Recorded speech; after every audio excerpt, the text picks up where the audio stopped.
নমস্কার। আজকে আরম্ভ করব এই মাসে লাস্ট সপ্তাহ, অর্থাৎ আগস্ট মাসে লাস্ট উইক, 24 তারিখ থেকে 29 তারিখ সাপ্তাহিক রাশিফল।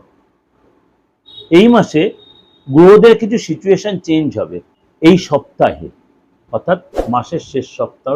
এই সপ্তাহে আমাদের হিন্দুদের একটা বড় উৎসব রয়েছে। এই সপ্তাহে আমরা জাতি ধর্ম নির্বিশেষে সবাই এই উৎসবে সামিল হব।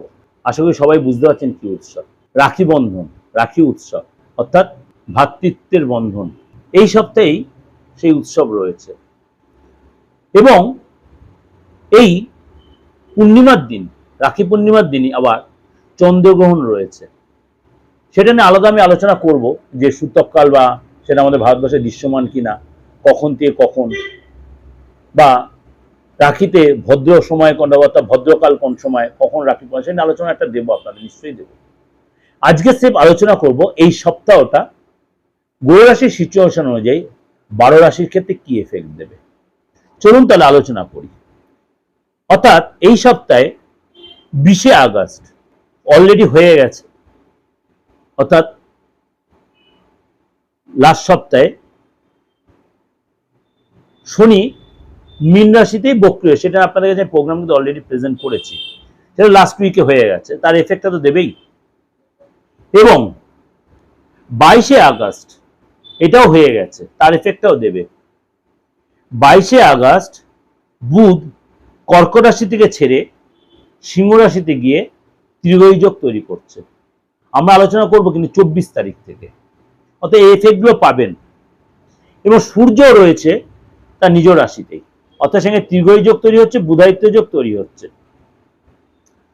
এবং চন্দ্র ধনু, মকর, কুম্ভ এই 3 রাশির মধ্যে আপনার মুভ করবে সোয়া 2 দিন অন্তর। এবং যেটা আপনাদের কাছে বললাম 28 তারিখ আংশিক চন্দ্রগ্রহণ থাকবে। সুতরাং এটা এই যে গ্রহ রাশির সিচুয়েশনটা বা চন্দ্র রাশি বা চন্দ্রের যে মুভমেন্ট, সেটা আপনার ক্ষেত্রে কি প্রভাব বিস্তার করবে। কারণ আপনি যে রাশির লোক হন, বিগত যে সপ্তাহগুলো আপনার কেমন গেছে, এই সপ্তাহে তার চেয়ে একটু বেটার যাবে, সেটা যে আপনি অধীরাগ্রহ রয়েছেন। কেউ বলছে আমার তো ডেট অফ বার্থ নেই, তাহলে দাদা আমি জানবো কি করে? আমি তো আপনাদের বারবারই বলেছি, হাতটা দেখে আপনি একদম পুঙ্খানু বিচারটা পেয়ে যাবেন, আপনার রাশি লগ্ন জানতে পারবেন। কিছু কিছু রাশির এই যে শনির সিচুয়েশন বা বৃহস্পতি অতিচারী সিচুয়েশনের জন্য একটু টাফ কন্ডিশনে যাচ্ছে। বৃহস্পতি এই মুহূর্তে অতিচারী সিচুয়েশন, তার উচ্চ রাশিতে থাকলেও বৃহস্পতি অতিচারী সিচুয়েশনে রয়েছে।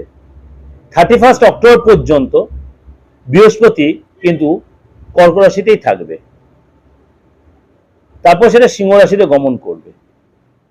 সুতরাং এই সময়টা অবধি কিন্তু প্রত্যেক রাশির জন্য একটু সতর্কতা অবলম্বন করতে হবে, বেশিরভাগ মেজর রাশির জন্য। তাহলে আপনার রাশি তার মধ্যে কি পড়ছে? তাহলে আজকে প্রোগ্রামটা পুরোটাই আপনাকে স্কিপ না করে ভালো করে শুনতে হবে। চলুন তাহলে আলোচনা করি। ধনু রাশির এই সপ্তাহটা আপনার জন্য কি অপেক্ষা করে আছে। দেখা যাচ্ছে মানে আপনার গ্রহ রাশির সিচুয়েশন অনুযায়ী এই সপ্তাহে কিন্তু ভাগ্যের সাপোর্ট আপনি পাচ্ছেন।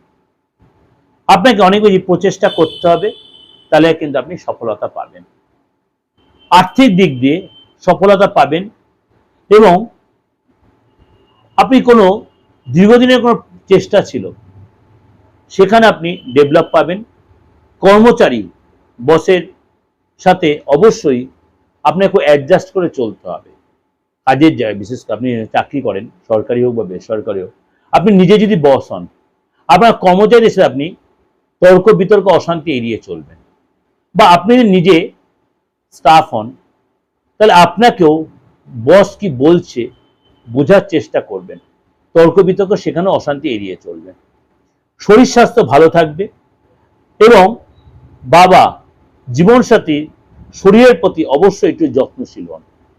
বাবার প্রতি এবং আপনার পার্টনারের প্রতি, লাইফ পার্টনারের প্রতি একটু যত্নশীল হতে হবে। ভাই বোনের সাথে এই সপ্তাহে কিন্তু আপনার রিলেশনের জায়গাটা অবশ্যই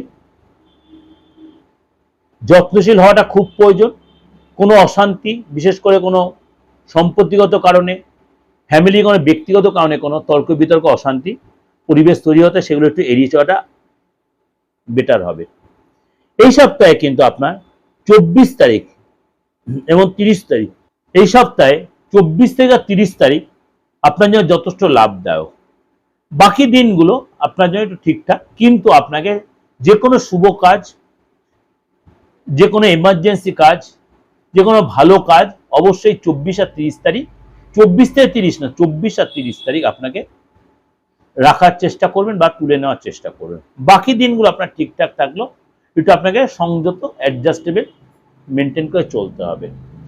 শরীর স্বাস্থ্যের জায়গাটা যত্নশীল হবে, নিজের, ফ্যামিলি, আপনার পার্টনারের। আপনি যদি বেকারত্ব থাকেন, আপনার কিন্তু হঠাৎ কোনো গুড নিউজ, বা পরীক্ষা দিয়েছিলেন আগে অতীতে কোনো, সেই পরীক্ষা দিয়ে কোনো গুড নিউজ আপনি পাবেন। বসের সাথে আপনাকে অ্যাডজাস্ট করে চলার পরামর্শ দেওয়া হচ্ছে। অবশ্যই তাহলে এই সপ্তাহে আপনি অনেকটা সুন্দর বা স্মুথলি কাটাতে পারবেন। ভালো থাকবেন, সুন্দরভাবে সপ্তাহটা উপভোগ করবেন। যদি দেখছেন কোনো ডিস্টার্বেন্স ফিল করছেন, অবশ্যই কনসাল্ট করতে পারেন, যোগাযোগ করতে, অনলাইন বা অফলাইনে। ভালো থাকবেন, নমস্কার।